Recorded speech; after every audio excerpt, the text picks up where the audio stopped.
എന്തുകൊണ്ട് അതിനൊരു cyber പരാതിയിലേക്കോ കാര്യങ്ങളിലേക്കോ move ചെയ്യുന്നില്ല?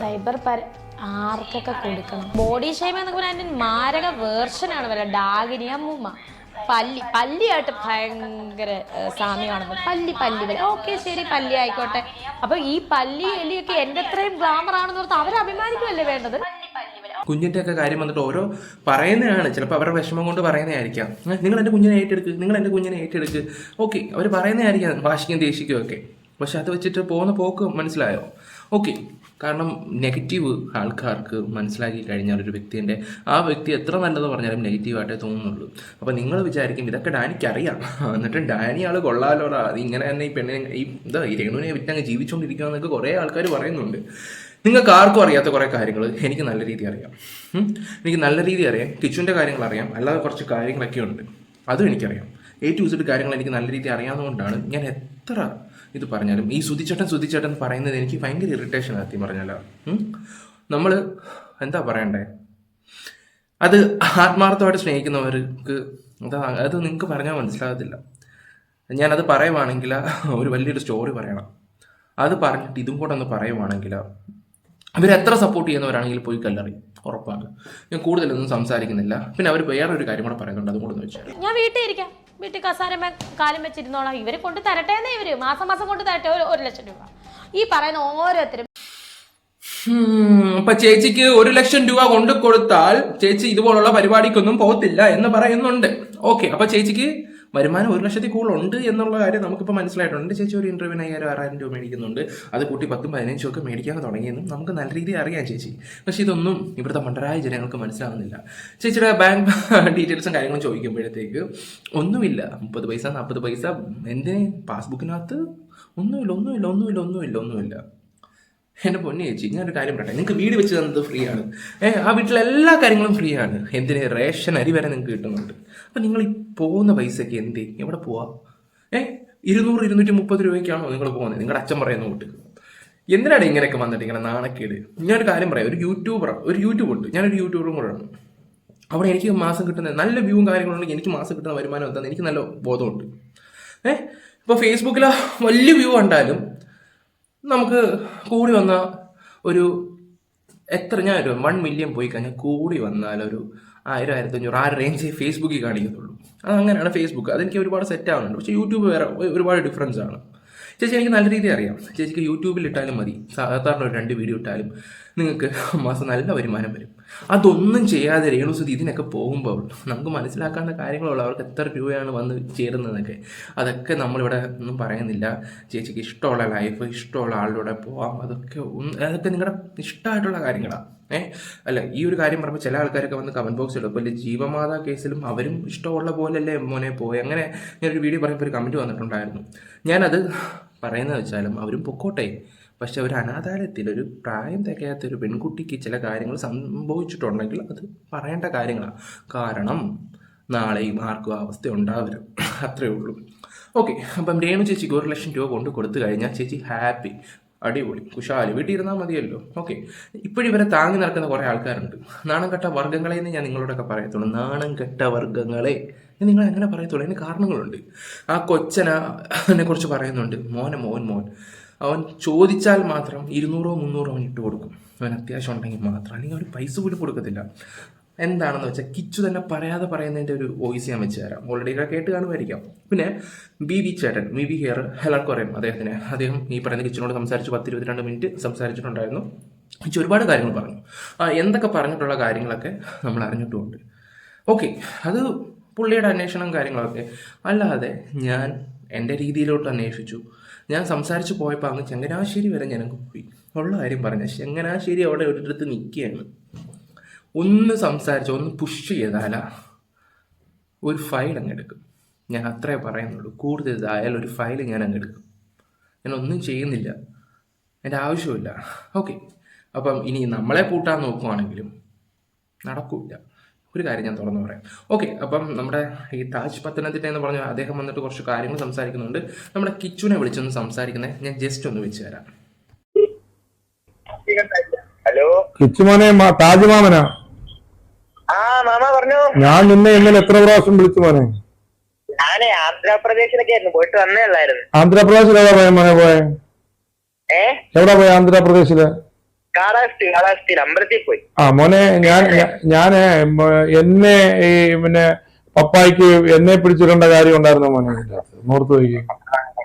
ഞാൻ ഇതിലൊന്നിനും ഇല്ല.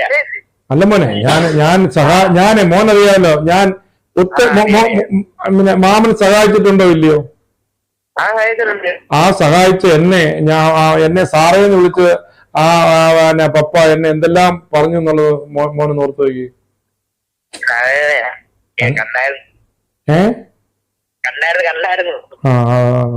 എനിക്ക് ഭയങ്കര വിഷമായി പോനെ, കാരണം ഞാൻ നിന്നെ തൊട്ടിലേക്ക് കിടത്തിട്ടുള്ളപ്പോ എനിക്ക് നിന്നെ അറിയാമോ? പിന്നെ അതുപോലെ ഇളയ കുഞ്ഞിനെയാണെങ്കിലും ഞാൻ ഇപ്പൊ എത്ര ആൾക്കാരെന്നറിയാം എന്നെ ഇത് കണ്ടിട്ട് വിളിച്ചുകൊണ്ടിരിക്കുന്നത്, സഹായം ചെയ്തവരും ചെയ്യാണ്ടിരിക്കുന്നവരൊക്കെ വിളിച്ചിട്ട് പറയും നമ്മൾ എന്തിനാ ഇങ്ങനൊക്കെ. ശരിയല്ലേ മോനെ? ആ വീട് ചോരുന്നൊന്നും മോന് തോന്നിയിട്ടുണ്ടോ? മോനെ നിനക്ക് വേണ്ടി പണിഞ്ഞു തന്നെ വീടാ എന്റെ പൊന്നു മോനെ. മോന് വേണ്ടി പണിഞ്ഞു തന്നെ വീടാ. മോനെ അവിടെ നിക്കണം. മോനിപ്പോ പഠിത്തം കഴിഞ്ഞോ? പഠിത്തം കഴിഞ്ഞ് മോനെ അവിടെ വന്ന് നിക്കണം. മോന്റെ അനിയനും വേണ്ടി പണിഞ്ഞു തന്നെ വീടാ. ഇപ്പൊ എനിക്ക് ആരും ഇല്ലാത്തവരായിട്ട് തോന്നുന്നത് മോനെയാ, കാരണം മോൻ അച്ഛനും ഇല്ല അമ്മയില്ല. അതുകൊണ്ട് എനിക്ക് മോനോട് ഞാൻ മോനെ ഗുണദോഷിച്ചിട്ടില്ലേ? ഉണ്ട്. ഈ മോനെ പറ്റി എന്തൊക്കെ ഇവര് പറഞ്ഞു എന്നുള്ളത് എന്റെ ഉള്ളിൽ കിടപ്പുണ്ട് മോനെ മൊത്തവും. മോനറിയാമല്ലോ. അതെനിക്കറിയാം. ഒരുപാട് കാര്യങ്ങളുണ്ട് ആ ചെറുക്കൻ്റെ മനസ്സിൽ കിടക്കുന്ന കാര്യങ്ങൾ. ആ ചെറുക്കൻ പറയാത്ത എന്താന്ന് വെച്ചാൽ അവൻ്റെ അച്ഛനെ ഓർത്തിട്ട് മാത്രമാണ് പറയാത്തത്. അവൻ്റെ അച്ഛനെ ഓർത്തിട്ട് മാത്രം അവൻ പറയുന്നില്ല. നിങ്ങൾക്ക് ആർക്കും ഒന്നും അറിയത്തില്ല. ഈ കാണുന്ന പ്രേക്ഷകർക്കാണെങ്കിൽ ഇവരെ സപ്പോർട്ട് ചെയ്യുന്ന ആൾക്കാർക്ക് ഒരു ഈച്ച പോലും അറിയത്തില്ല. ഇതൊക്കെ സോഷ്യൽ മീഡിയ വരുന്ന കാര്യമാണ് ഇവിടെ നമ്മൾ ചർച്ച ചെയ്യുന്നത്. അല്ലാതെ രേണുവിനെ ദ്രോഹിക്കാനോ അതും ഇതൊന്നും അല്ല. അത് നിങ്ങൾ മനസ്സിലാക്കണം. ആ കൊച്ചൻ്റെ സംസാരത്തിൽ നിന്ന് മനസ്സിലാക്കാമല്ലോ അവരേത് ടൈംസിലാണ് പോകുന്നതെന്നുള്ള രീതിയിൽ. എന്തിനാ അവൻ വീട്ടിൽ വന്നപ്പോൾ പോലും അവനൊരു പട്ടി വില കൊടുത്തിട്ട് ഒരു ഗ്ലാസ് വെള്ളം കൊടുക്കാത്ത ടീംസാണ്. എന്നിട്ട് ഇതുപോലെ ഇൻ്റർവ്യൂ വന്നിട്ട് എൻ്റെ മോനാണെന്ന് പറയാനാ ഇവർക്ക് നാണമില്ലേ? ഞാനത് ചോദിക്കുന്നത്. ഇപ്പോഴും ഓരോ ഇൻ്റർവ്യൂവിലും അവർ പോകുന്നുണ്ട്. അവർ പൈസ മേടിച്ചിട്ട് അവർ പോകുന്നത്. അവർ പോവോ? ഓക്കെ. എന്നിട്ട് ഈ ദാരിദ്ര്യം അതും ഇതൊക്കെ വന്ന് പറയേണ്ട ഒരു ആവശ്യമില്ല. ഓക്കെ, ഞാനിനി ബാക്കിയും കൂടെ വെക്കാം. മോനെ പറ്റി എന്തൊക്കെ പറഞ്ഞിട്ടുണ്ടെന്ന് എനിക്കറിയാം. നീ ബൈക്ക് എടുത്തോണ്ട് പോകുമ്പോ എന്തൊക്കെ പറ്റി എന്നോട് പറഞ്ഞു എനിക്കറിയാം. നീ കാർ എടുത്തോണ്ട് പോകുമ്പോ എന്തൊക്കെ പറ്റിയെന്ന് എനിക്കറിയാം. നിനക്കൊരു 500 രൂപ അവർ തരുമ്പോൾ എന്തൊക്കെ പറഞ്ഞു എനിക്കറിയാം. എനിക്കറിയാം, കൃത്യമായിട്ട് അറിയാം. ഞാൻ മോനോട് പറഞ്ഞില്ല മോനെ മുടി വെട്ടി വെക്കണെന്ന് പറഞ്ഞിട്ടില്ലയോ? അത് എനിക്ക് എന്തോ ഇഷ്ടം കൊണ്ട് മോനോട് പറയുന്നത്. നല്ല പഠിക്കണം കേട്ടോ. എന്തെങ്കിലും ആവശ്യം ഉണ്ടെങ്കിൽ മോൻ എന്നെ വിളിക്കണം. എന്തെങ്കിലും ആവശ്യം ഉണ്ടെങ്കിൽ എന്നെ വിളിക്കണം, പഠിക്കുന്ന കാര്യത്തിന് വേണ്ടി. ഓക്കെ, പഠിക്കുന്ന കാര്യത്തിന് വേണ്ടി വിളിച്ചാൽ അദ്ദേഹം എന്ത് ചെയ്ത് കൊടുക്കുമെന്നാണ് പറയുന്നത്. അദ്ദേഹത്തിന്റെ വാക്കുകളിൽ തന്നെ ഉണ്ട്. നമുക്ക് ബുദ്ധിയുള്ളവർക്ക് ചിന്തിക്കാം. ഞാനൊരു കാര്യം തുറന്ന് പറയാം. ഞാൻ പറയുന്നത് എന്താണെന്ന് വെച്ചാൽ അവന് രേണുവിന് വിടാനുള്ള അമ്പ് അവൻ്റെ ഇരിപ്പുണ്ട്, തിരിച്ച് രേണുവിനും ഉണ്ട്. അതുകൊണ്ടാണ് അത് ഇലയ്ക്കും മുള്ളിനും കീടില്ലാത്തതുകൊണ്ട് ഇങ്ങനെ നിൽക്കുന്നത്. ആരെങ്കിലും ഒരാൾ സഹിയിട്ട് കഴിഞ്ഞാൽ ആ അമ്പ് തമ്മിൽ കൂട്ടിമുട്ടും. പക്ഷെ അവിടെ എങ്ങനെ പോയാലും ഒടിഞ്ഞു വീഴുന്നത് രേണുവായിരിക്കും. അത് ഉറപ്പ് ആയിട്ടുള്ള കാര്യമാണ്. ഞാൻ കോൺഫിഡൻസോടാണ് പറയുന്നത്. കൂടുതലായിട്ടൊന്നും ഞാനിവിടെ സംസാരിക്കുന്നില്ല അതിനെക്കുറിച്ച്. ഇനി വഴിയെ അവനായിട്ട് എന്തെങ്കിലും എടുത്തിടുമ്പോൾ ബാക്കി എനിക്ക് ഉറപ്പാണ്. അത് വേറെ ആരും പറയത്തില്ലെങ്കിലും ചേട്ടൻ പറഞ്ഞോളൂ. ഓക്കെ, നമുക്കിനി ഒരു വീഡിയോ ക്ലിപ്പ് കൂടെ കാണാം. ചിത്രീകരിച്ചിട്ടില്ല, ഒരിക്കലും ഞാൻ മോശമായി ചിത്രീകരിക്കുകയില്ല. അത് എന്നിൽ തന്നെ തീരണമെന്നാണ് ഞാൻ അറിഞ്ഞ കാര്യങ്ങൾ.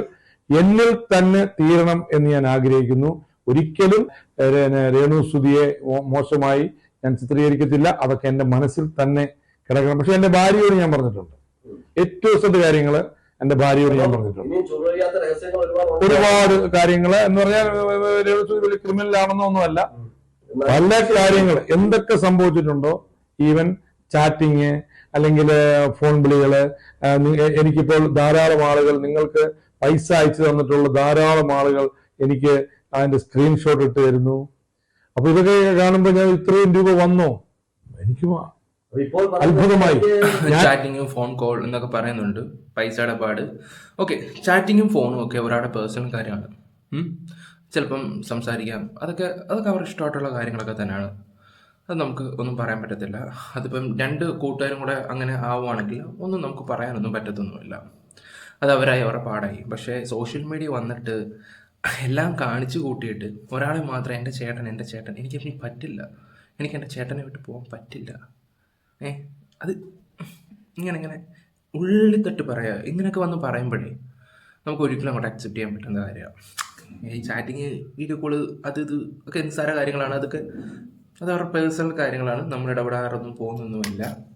പക്ഷേ ചില കാര്യങ്ങൾ ഉണ്ട്, ചില കാര്യങ്ങൾ അവരായിട്ട് കൊണ്ട് എത്തിച്ചതാണ്. ഇതൊക്കെ ഇതിൻ്റെ അപ്പുറം കിടക്കുന്നു, അത്രയും ഞാനിപ്പോൾ പറയുന്നുള്ളൂ. ഇനി ഈ ഒരു വിഷയം, ഒരു കാര്യം കൂടെ പറയാം.